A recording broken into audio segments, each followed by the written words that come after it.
Welcome to the Hockey Writers Flames Faceoff, a weekly show with our top Calgary Flames writing crew, bringing you the latest news, rumors, trades, player grades, game results, and much more.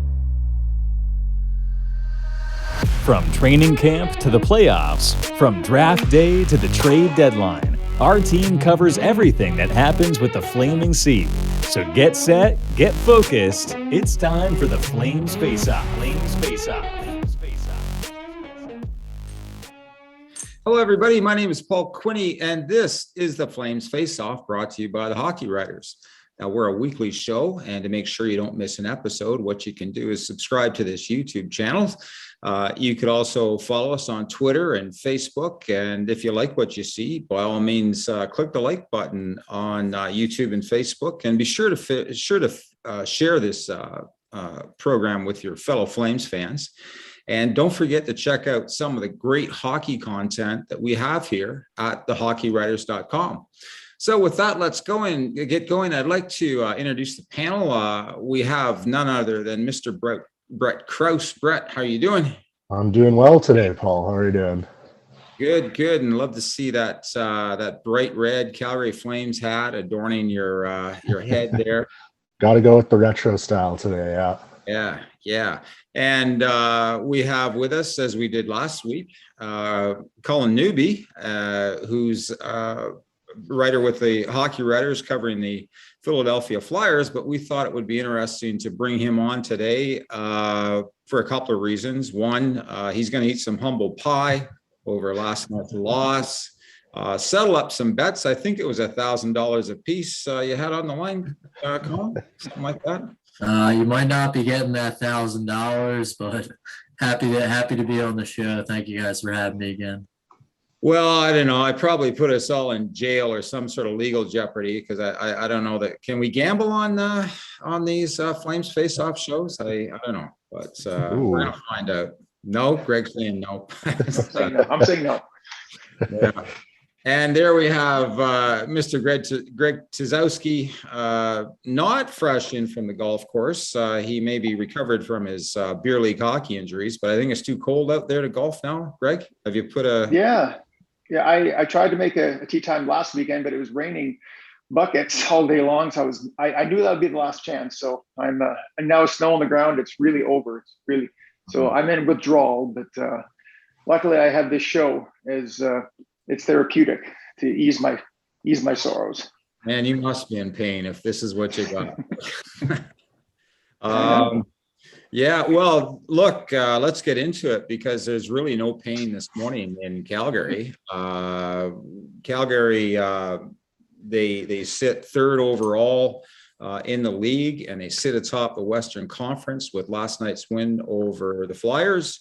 They're playing over 800 hockey after 8 games in the season so far. They're undefeated in 6. I don't know. Let's talk about why. But before we do that, what do you think? I'm saying the city of Calgary should be planning a Stanley Cup parade at this point. Am I getting ahead of the cart here, or I don't know, Brett? You're laughing, but I was just thinking to myself, I don't want us Flames fans to group ourselves with Leafs fans, planning the Cup parade after a good couple of weeks to start the season. Leafs fans have been doing that since training camp, I think. Yeah. But anyway, well, let's start with that question I'm alluding to here. Are the Flames good, or at least better than just average? And just average is the way this panel has characterized them. Greg, what are your thoughts? Good or just average? Should we be taking too much from these first 8 games? Well, I saw them live and in person yesterday. I was at the Saddle Dome for my first of 5 games that I've purchased as part of a season ticket package with a few other people. And so it's different to see him, in person as opposed to on TV. And I was actually very impressed. Like that first period, it was scoreless, but they held Philadelphia to I think 4 shots in that first period. And that's the kind of hockey that I think Daryl Sutter wants them to play, unlike the previous game when Markstrom had to make a lot of saves, but it was they looked really good, and as you can't really go wrong with a 6-game winning streak. You can't really. It's hard to nitpick. I know if you really want to go do a deep dive into all the stats and who's scoring and who's not, you could do that. But this is a results-based league, and so a 6-game winning streak, I think they have to be at this point better than just that middling average team that we keep seeing year after year. Right now, they're third in the league. They're looking great, and I know it's weird because I'm following this team for a long time, and I don't think I've seen a start this hot. Yeah, I don't know when. So I'm right now. I'm on board with the Flames are actually good train right now, and time will tell when the season unfolds. But this is fun to watch, and it's fun to cover right now. Yeah. Well, I don't know if I've got this right. I think I do, but apparently this start is the best in franchise history. So go figure. Wow. So, yeah. Colin, you've seen the more the Metropolitan Division and teams out east. What would you say? Are we looking at a team here in Calgary that's good or average? Certainly. Well, we're on the final day of October, but at this point, you could certainly say the Flames are playing really well. I know Brian wrote last week that Sean Monahan wasn't in the best position, but you certainly wouldn't have known it from his game last night. I thought he was one of the best players on the ice, had a goal. I think Carter Hart really robbed him in the second period on another great scoring chance, and I thought he was very strong. So if somebody who you were worried about being a weak link is playing like that, then I think they're pretty good right now. Yeah. Brett, are you walking back anything you've said earlier in the season or maybe over the summer about the Flames being average or? I mean, yeah, I think they're a little better than expected to start. That's for sure. I think we're really seeing the difference that, Daryl Sutter's making with this team.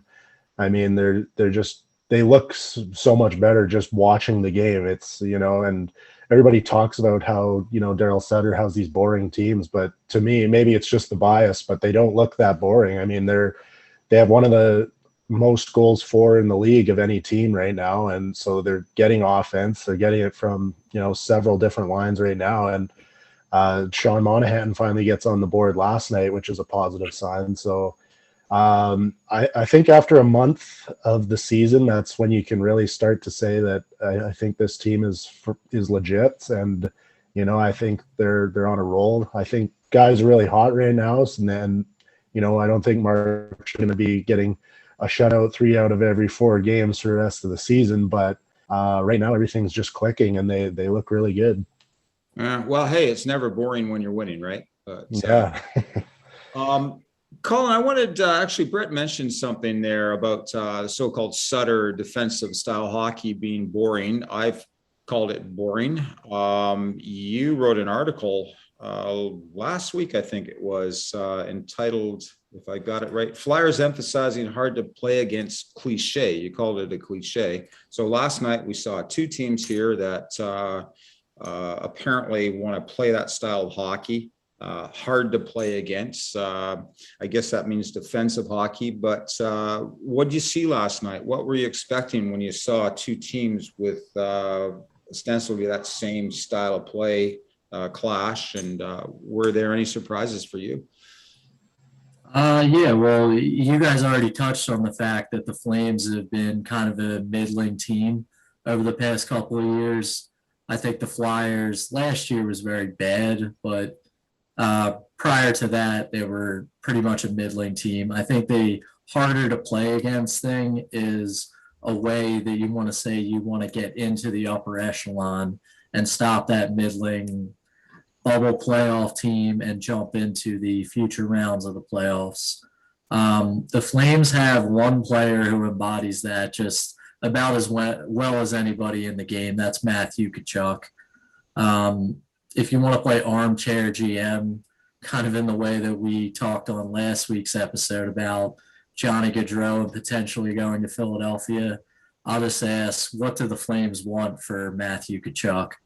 I would give up half the players on the Flyers team to see a guy that plays that way every single night. He's a pest. He's irritating. He's a good scorer. I think he had the second goal against the Flyers last night. He really just plays the game the right way and makes it hard for opponents to succeed.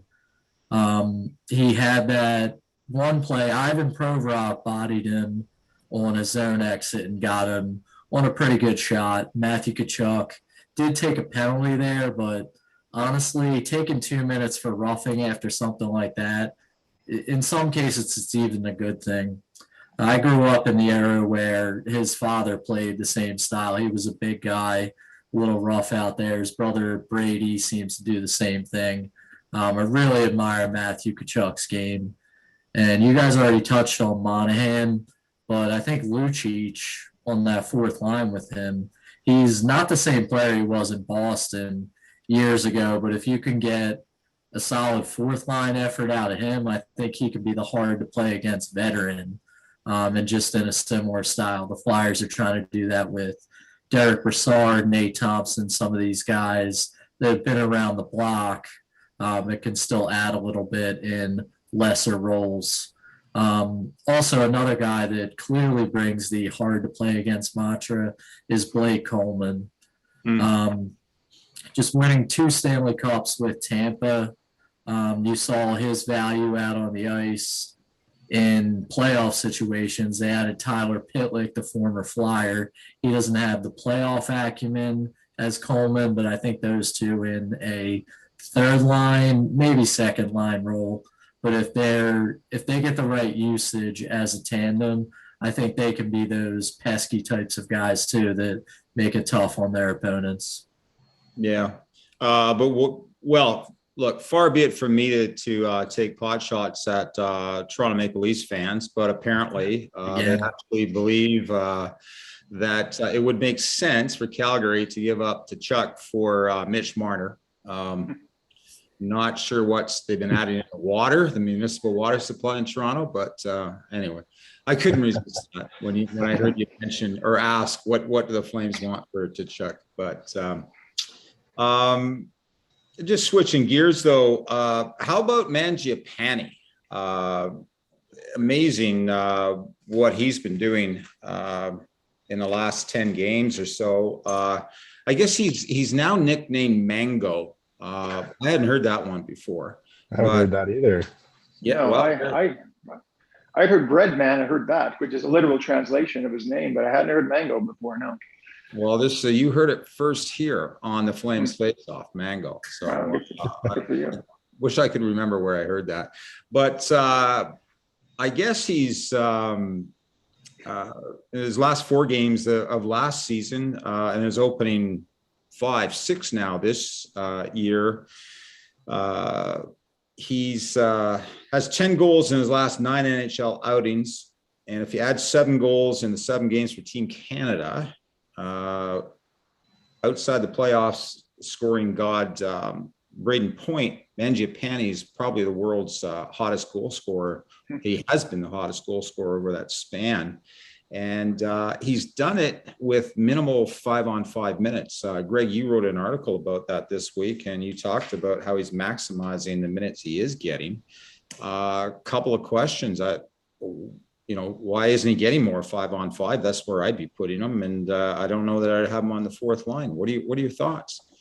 Yeah, well, it's kind of crazy right now. The Flames lines are kind of in this blender right now. I would have not have suspected that Mangiapane would be playing like bottom 6 minutes. Right now, it's kind of hard to say who the 3rd and 4th line is, depending on usage and nightly minutes. It could be Monahan's line. It could be Dubé's line. And it's weird. I also wouldn't have guessed that Mangiapane's center would be Dylan Dubé, of all people, who hasn't played center a lot since his junior days. So yeah, I don't really know how he's doing it, because these minutes that he's getting, he is getting some power play minutes, has a couple of power play goals on the second unit, but what he's accomplishing right now with his limited minutes is quite incredible. And he hasn't scored the last couple of games, and I watched him last night. He looks good out there. He didn't get really any good quality chances last night, but it is crazy how he's second in league for goal scoring at this, and I think he could be utilized a bit more by maybe putting him on the top power play.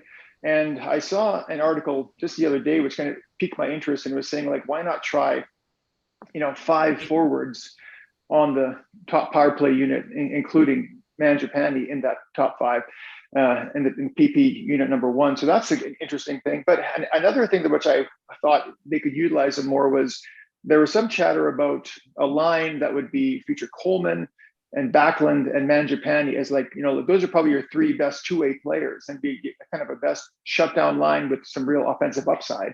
And I kind of thought that is where he might end up as well. But they seem to have Pitlick on that line now with Coleman and Backlund. So that's another possibility to get him more ice time. But I think you should probably try and get him more ice time. But on the other hand, on a 6-game winning streak where they're outscoring their opponents like crazy, like, why rock the boat right now? If it ain't broke, don't fix it. So it's been an impressive run for Mangiapane, but I don't know if we'll see him get more ice time anytime soon. What do you think, Brett? Do you think he we'll see him with more ice time given his performance, his production? I think so, because I saw a press conference there with Daryl Sutter, who said he's kind of easing Dylan Dubé into that center position. So they're not getting a ton of time just because he's trying to sort of ease Dubé into playing center again, because he hasn't played since junior, and I'm not sure how much he did in the AHL. So I think once Dubé starts to figure that out, because it seems like that's kind of going to be the line, is at least Mangiapane and Dubé together anyway. So I think once Dubé starts to figure things out, they might get more time. But I mean, I think just because they're winning right now, they're not going to necessarily make any sort of big lineup changes. But interesting, I was actually reading a Sportsnet article the other day, I think from Justin Bourne, on Mangiapane, and like his shot metrics are top 5 in the league in like everything, in creating chances, getting shots, scoring. And he just basically, the eye test that he wrote up was that he's just a guy that knows where to be, and he gets into those goal scoring positions. And I think he's right. It just always seems that Mangiapane is right there to hammer home a rebound, or create a turnover, basically. Like, I think in New Jersey, the defenseman basically passed the puck right to his stick, and he just took it in and got good body positioning. So I think he works really hard at it, and he's like physically can do it. He can get into those dirty areas and just get a strong stick on the puck. So I think that's kind of what's really helping him right now through this hot streak. Yeah. Colin, your thoughts on Mangiapane, has he, have you seen, because Brett raises a good point. He's only 5'10", and he goes to all the dirty, nasty places in front of the net, and it pays results for him. Anybody come to mind on Philly or anyone out east that's similar in style, I guess, to Mangiapane? Similar style, maybe you could say Joe Farabee on the Flyers. Just thinking about Philadelphia. He is he 25 now, Mangiapane? Yeah, I think so. Yeah. 25. So he's kind of poised for a breakout at this point. I saw he had the big game against the Devils when they jumped on them in the first period. So yeah, maybe Farabee's a good comparison. He's not the biggest guy, but he likes to get scrappy in that kind of way. And he's a little bit younger, but also on the end where he's breaking out into kind of a top 6 player in the NHL. Yeah. Just jumping ahead here, Greg, I'm going to put you on the spot. If you were coach of Team Canada or general manager, would he be on your team? Or are we going to see him in February in Beijing? Well, I know that they have these kind of roster spots that are kind of locked in for like the star players. And they do leave some slots open, like when they invite people and they create this team. And you know what, if he maintains this crazy pace, I don't know how they could leave him off. Like if he cools off or like settles into a more regular scoring pace, like I think last year he scored 18 goals in the shortened season was on pace for probably close to 30. So, but and if he goes on that pace, I think you don't see him. But if he maintains, this really hot start kind of for the next month or two, I think he really would get a good look. It'd be hard to keep him off at this point. But I guess it all depends how he does from this point on. He's getting a lot of attention right now. He's getting a lot of press, a lot of play. He's getting a lot of eyeballs on him. But we'll see. I say, yeah, if he continues this, it would be hard not to put him on that team. All right. Well, you heard it here first. Mangiapane for Team Canada. So could be a lock. Well, there you go. Don't push this there, Greg, or we'll have to put some money on there. And look the Colin. $1,000 each. Yeah. We'll see. Be careful. Colin could double down on that one. You're right. You're right. But just because sometimes I'm a worry wart, if you look at the team, are there things they should be concerned about? And Brett, I'm going to ask you, you saw the game on Thursday against Pittsburgh. They won it, but I'm still scratching my head. How does a ostensibly tough team to play against, a defensive oriented team, allow 45 shots on Markstrom? And thank God Markstrom was in goal.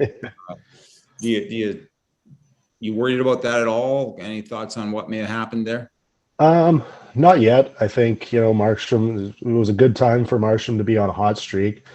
But I think Pittsburgh's really, in my opinion, come flying out of the gate. Like, they just looked really fast and they played fast and they just kind of came at the Flames. And so I'm not too worried just yet. I think, it was also the last game of a 4 or 5 game road trip. So I think that can also wear on you, but that's kind of how the team dynamic works. Sometimes the forwards, they scored, but sometimes they have a night off, but your goaltender's hot for you, and vice versa. So I think it's nothing to be worried about yet, in my opinion. I didn't think it was a bad win.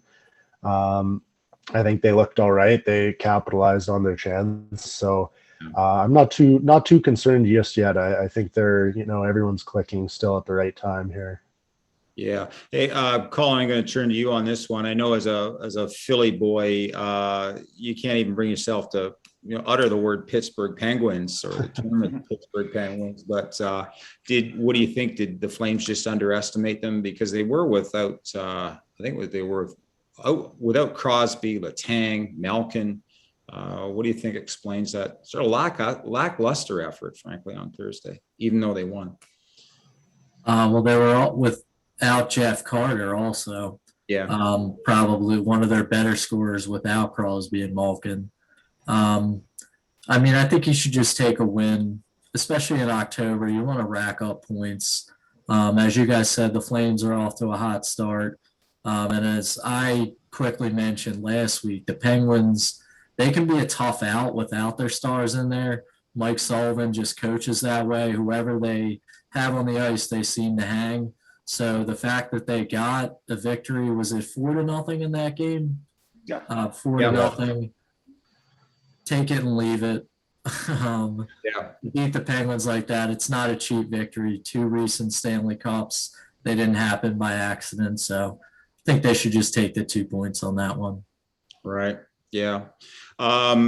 Greg wanted to take a look at defense. We saw Zadorov last night, his first game in 5. He'd been a healthy scratch, and they scratched Valimaki. Asked about that. Sutter said, look, those guys are in a competition for a spot. If I had to say, the locks there's 4, Hanifin, Anderson, and then there's Tanov. And this is you could debate this one, good Branson.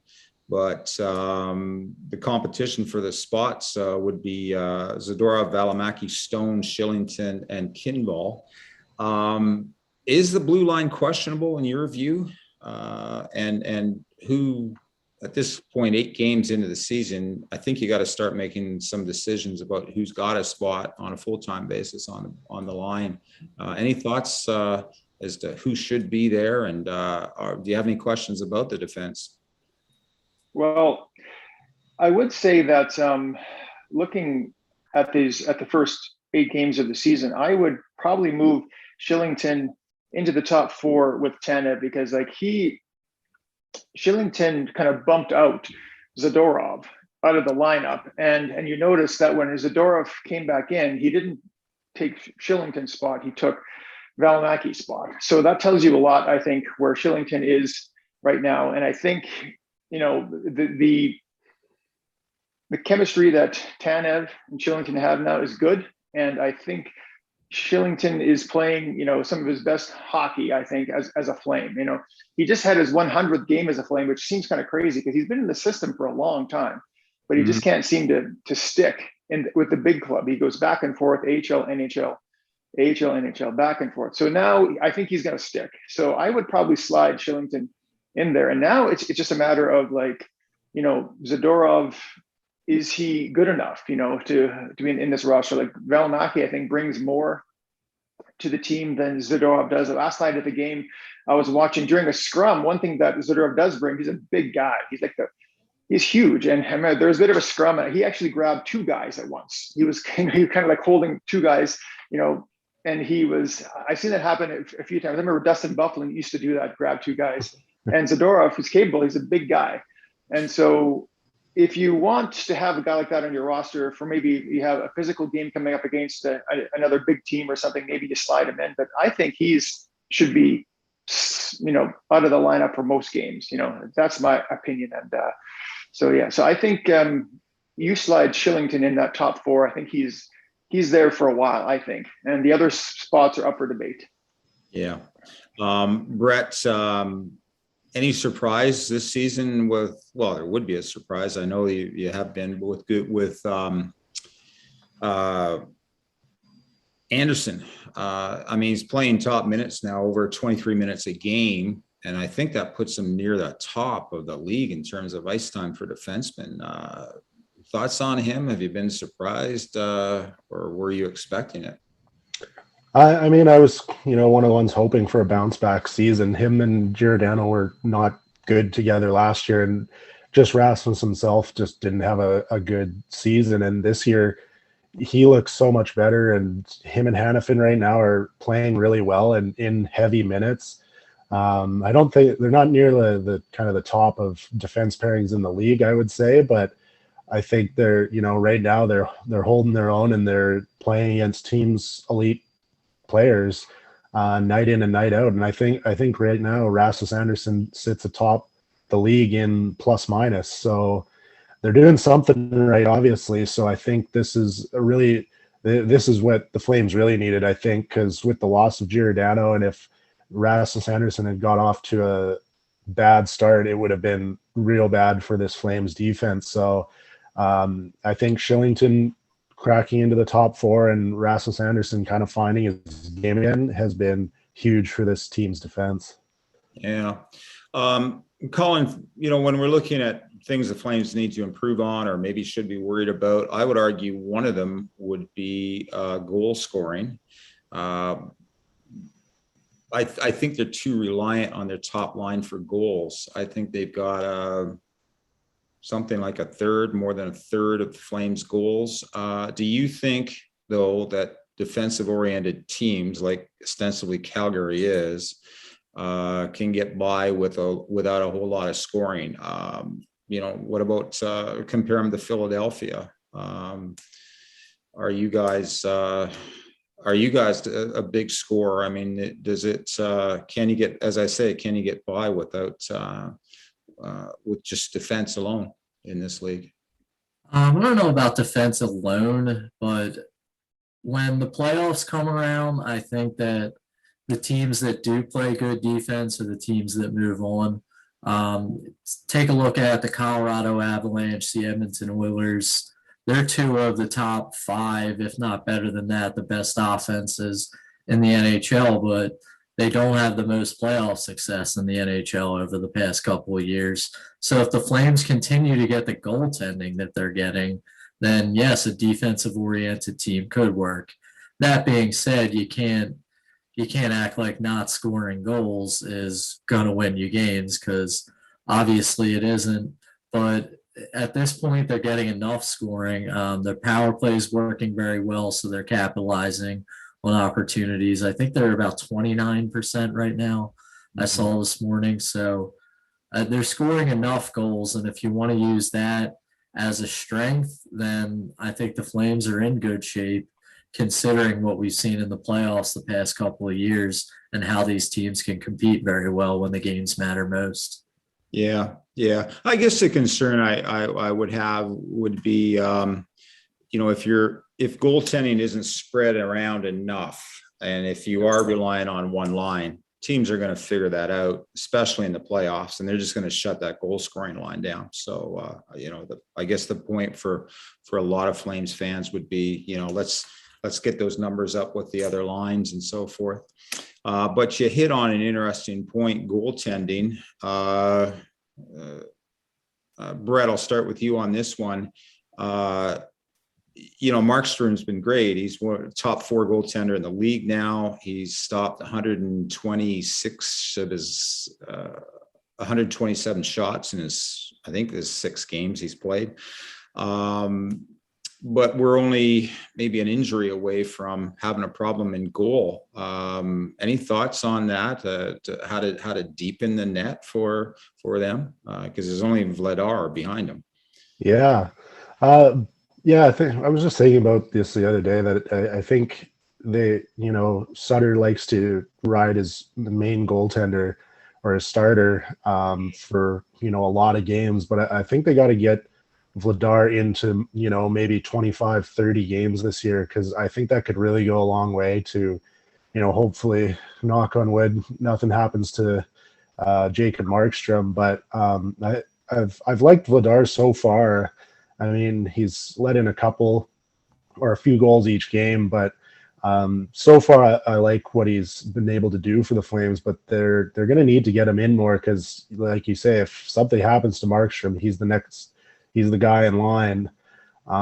So I think, just getting him into kind of sort of, every so often, and, kind of getting him regular starts for a backup, whatever that might look like, just so he can get more NHL experience. Because so far he's got 2 wins and, kept the Capitals out of the net after they made that 3-goal comeback, and, looked fairly good against New Jersey. So I think they got to get him regular starts so he just has more experience and can jump in if need be. Yeah. Greg, final word to you on goaltending. Any concerns there? Should they be concerned, or have we got enough depth? Well, they shouldn't be concerned about Markstrom. He's on pace for 41 shutouts. Now, I don't know whether that's going to actually happen, but I actually predicted my 3 bold predictions, that Markstrom would become a top 5 goaltender, and right now it's coming true. So I don't want to say I'm a genius, but don't ask me about the other 2 predictions, because they're a bust so far. But as for you're talking about Vladar, he is as a backup, you want your backup to just win, give your starter a break and win. I think the Flames in recent years have had trouble with their backup position, because the backups were coming in and they were not playing enough, and they were losing the games that, and then they would rely more on their starter, and it's kind of a vicious cycle. But with 2 wins and 2 starts, he wasn't perfect and his stats aren't great, but it doesn't really matter. If your backup gets you the W's, then they've done their job. They've given your starter a break, and they're, coming in.